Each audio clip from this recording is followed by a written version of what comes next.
Hello കൂട്ടുകാരെ, എല്ലാവർക്കും സുഖമല്ലേ? നമ്മളിന്ന് അമൃതപ്പൊടി വെച്ചിട്ട് ഒരു കിണ്ണത്തപ്പാണ് ഉണ്ടാക്കിയെടുക്കുന്നത്. 3 വയസ്സ് വരെ നമ്മൾ കുഞ്ഞുങ്ങൾക്ക് 6 മാസം മുതൽ 3 വയസ്സ് വരെ അംഗൻവാടിയിൽ നിന്ന് അമൃതപ്പൊടി കിട്ടും. അപ്പോൾ അതുകൊണ്ട് എപ്പോഴും നമ്മൾ കുറുക്കല്ല ഉണ്ടാക്കാറ്. എല്ലാ കുട്ടികൾക്കും കുറുക്ക് ഇങ്ങനെ കുടിച്ച് മടുത്തിരിക്കും. അപ്പോൾ നമ്മൾ ഈ അമൃതപ്പൊടി വെച്ചിട്ട് പുട്ടും ഉണ്ണിയപ്പം ഉണ്ടാക്കുക, ഇതേപോലെ പ്ലേറ്റ് അപ്പം ഉണ്ടാക്കുക. നമ്മളിന്ന് അതേപോലെ ഒരു കിണ്ണത്തപ്പം ഉണ്ടാക്കാൻ വേണ്ടി പോവുകയാണ്. അതിനായിട്ട് ഇത് നമ്മളൊരു 3 അച്ച് വെല്ലം ഒന്ന് ഉരുക്കിയെടുക്കുന്നുണ്ട്. എന്നിട്ട് നമ്മളൊരു പാത്രത്തിലേക്ക് വെള്ളം ഇട്ടിട്ട് ഒരു ഗ്ലാസ്സോളം വെള്ളം ഒഴിച്ച് കൊടുക്കുന്നുണ്ട്.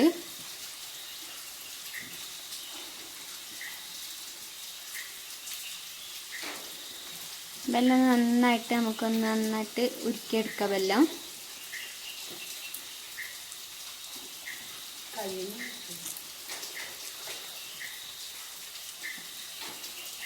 വെള്ളം ഒന്ന് ഉരുകി വരുമ്പോഴത്തേക്ക് നമുക്ക് കുറച്ച് തേങ്ങ ചിരണ്ടി എടുക്കാനായിട്ട് തേങ്ങ പൊട്ടിക്കുകയാണ്. തേങ്ങ പൊട്ടിച്ചിട്ട് കുറച്ച് തേങ്ങ നന്നായിട്ട് ചിരണ്ടി എടുക്കുക.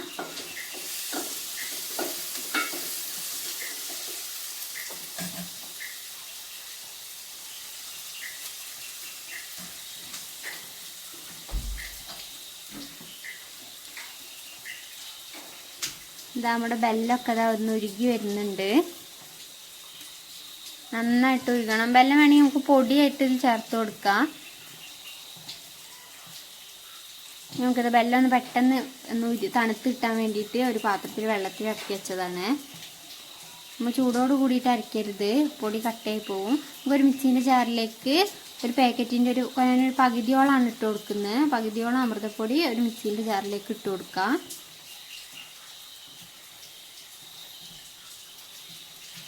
അതിലേക്ക് ഒരു നുള്ള് ജീരകം, ചെറിയ ജീരകമാണ്, 2 മണി ഏലക്ക, പിന്നെ നമ്മളിത് നേരത്തെ ചരുവി വെച്ച തേങ്ങേൻ്റെ പകുതി നമുക്ക് ഈ അരയ്ക്കുമ്പോൾ ഇട്ട് കൊടുക്കണം. ബാക്കി അതിന് കുറച്ച് നമ്മളൊരു 2-3 സ്പൂണോളം നമ്മൾ മാറ്റി വെച്ചിട്ടുണ്ട്. പിന്നെ മധുരം ബാലൻസ് ചെയ്യാൻ വേണ്ടിയിട്ട് ഒരു നുള്ളു ഉപ്പ്. പിന്നെ നമുക്ക് തണുത്ത ശേഷം വെല്ലത്തിൻ്റെ പാനി ഇതിലേക്ക് അരിച്ചിട്ട് ഒഴിച്ചു കൊടുക്കുക. നമ്മൾ ആദ്യം കുറച്ച് ഒഴിച്ചിട്ട് ഒന്ന് അരിച്ചെടുക്കുക. എന്നിട്ട് ഇതിനെ കരണ്ടി വെച്ചിട്ട് ഇളക്കിയിട്ട് കട്ടി കൂടുതലാണെങ്കിൽ കുറച്ചുകൂടെ പാനി ഒഴിച്ച് കൊടുക്കുക. അതിൽ കുറച്ച് മധുരം, അമൃതപ്പൊടിയിൽ എന്തായാലും കുറച്ച് മധുരം ഉണ്ടാവും. അപ്പോൾ നമ്മൾ അതിനനുസരിച്ചിട്ട് വേണം മധുരം ചേർത്ത് കൊടുക്കാൻ. നമുക്കിത് കുറച്ചും കൂടെ ചേർത്തിട്ട് അരച്ചെടുക്കാം. നമുക്കിത് നമ്മുടെ മാവ് ഇതവിടെ റെഡി ആയിട്ടുണ്ട്. ഇത് നമുക്കൊരു പാത്രത്തിലേക്ക് മാറ്റാം.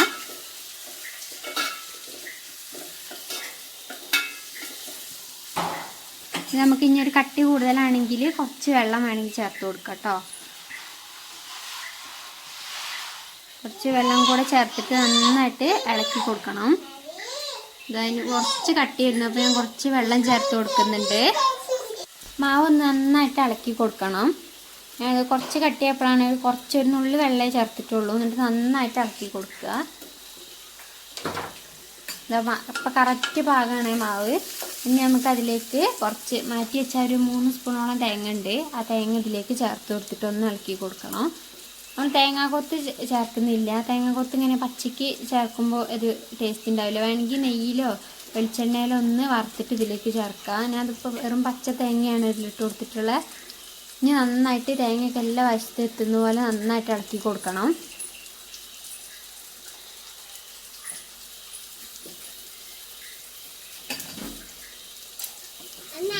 നന്നായിട്ട് ഇളക്കി കൊടുത്ത ശേഷം നമുക്കിത് നമ്മൾ ഇഡ്ഡലിയൊക്കെ ഉണ്ടാക്കുന്ന പാത്രം, അതിൽ കുറച്ച് വെള്ളം വെച്ചിട്ട് വെള്ളം തിളപ്പിക്കാൻ വേണ്ടി വെച്ച് കൊടുക്കാം. എന്നിട്ട് ഒരു സ്റ്റീലിൻ്റെ ഒരു പ്ലേറ്റ്, ഇതിൽ കൊള്ളുന്ന ഭാഗത്തിനുള്ള ഒരു പ്ലേറ്റ് എടുത്തിട്ട് അതിലേക്ക് കുറച്ച് എണ്ണയോ, ഞാനിപ്പോൾ വെളിച്ചെണ്ണ തേച്ച് കൊടുത്തിട്ടുള്ളത്. നമുക്ക് വേണമെങ്കിൽ നെയ്യ് ചേർത്ത് കൊടുക്കാം. നെയ്യോ വെളിച്ചെണ്ണ ഇതിലേക്ക് തൂവിയിട്ട് നന്നായിട്ടൊരു ബ്രഷ് വെച്ചിട്ട് ചുറ്റുഭാഗത്തും എല്ലാ സൈഡിലേക്കും ഇതിൻ്റെ മേലെയുള്ള പ്ലേറ്റിൻ്റെ ഈ കോണിലേക്കെല്ലാം ആവണം. അതുപോലെ എണ്ണ തേച്ച് കൊടുക്കുക. എന്നിട്ട് ഇത് വെള്ളം തിളച്ചതിന് ശേഷം അതിലേക്ക് ഈ പാത്രം ഇറക്കി വെച്ച് കൊടുക്കുക.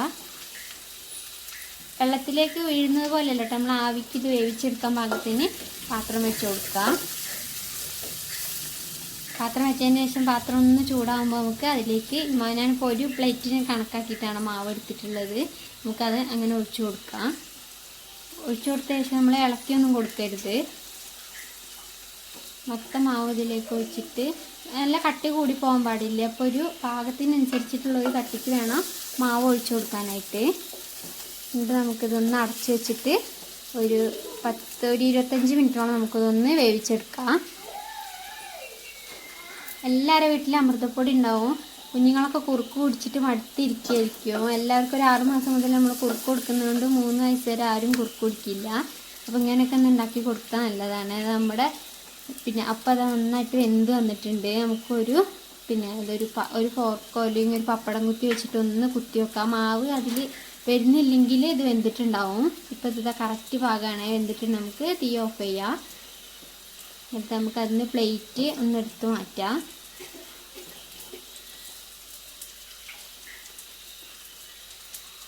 നന്നായിട്ട് വെന്തിട്ടുണ്ട്. ഒന്ന് എടുത്ത് മാറ്റിയിട്ട് ഇതൊന്ന് ചൂടാറാൻ വേണ്ടി വെക്കണം. നന്നായിട്ട് തണുത്തതിന് ശേഷം നമുക്കിത് മുറിച്ചിട്ട് എടുക്കാം. നല്ല സോഫ്റ്റാണ്. ഇതിങ്ങനെ കാണുമ്പോൾ ഇതൊന്ന് ഭയങ്കര കട്ടിയാണ്, ഉറപ്പാണെന്നൊക്കെ തോന്നും. നമ്മൾ ഈസ്റ്റ് ഒന്നും ചേർക്കരുത്, അല്ലാതെ തന്നെ നല്ല സോഫ്റ്റാണ് കേട്ടോ. ഇത് നന്നായിട്ട് മിക്സിയിലൊക്കെ ഇട്ടൊന്ന് അടിക്കുന്നതുകൊണ്ട് നന്നായിട്ട് സോഫ്റ്റായി വരും. നമുക്കിതാ ചെറിയ ചെറിയ പീസായിട്ട് നമുക്ക് മുറിച്ചെടുക്കാം. ഒന്ന് തണുത്തതിന് ശേഷം മുറിച്ച് നമുക്ക് ഉപയോഗിക്കാം. നമ്മുടെ ഈ അമൃതപ്പൊടീൻ്റെ ഈ വീഡിയോ എല്ലാവർക്കും ഇഷ്ടമായാൽ ചാനലൊന്ന് ഷെയറും ലൈക്കും സബ്സ്ക്രൈബും ചെയ്യണേ. അതുപോലെ അമൃതപ്പൊടി ഉള്ളവരും ഇല്ലാത്തവരും എവിടെന്നെങ്കിലും ഒന്ന് കിട്ടുമെന്ന് നോക്കിയിട്ട് ഇതുപോലെ ഒന്ന് ഉണ്ടാക്കി നോക്കണം. ഉണ്ടാക്കി നോക്കിയിട്ട് എങ്ങനെയുണ്ടെന്ന് കമൻറ്റും ചെയ്യണം. ആരും കമൻറ്റ് ചെയ്യാൻ മറക്കരുത്. അപ്പോൾ എല്ലാവരും ഞങ്ങളുടെ ഈ വീഡിയോ കാണണേ. ഇതുപോലെയുള്ള അമൃതപ്പൊടീൻ്റെ മറ്റൊരു വീഡിയോ ഇട്ട് നമ്മൾ പിന്നെ വരുന്നതാണ്. അപ്പോൾ എല്ലാവരും ഞങ്ങളുടെ വീഡിയോ കണ്ടിട്ട് കമൻറ്റ് ചെയ്യാനും സബ്സ്ക്രൈബ് ചെയ്യാനും ആരും മറന്നു പോകരുത്. മറ്റൊരു വീഡിയോ ആയിട്ട് പിന്നെ കാണാം.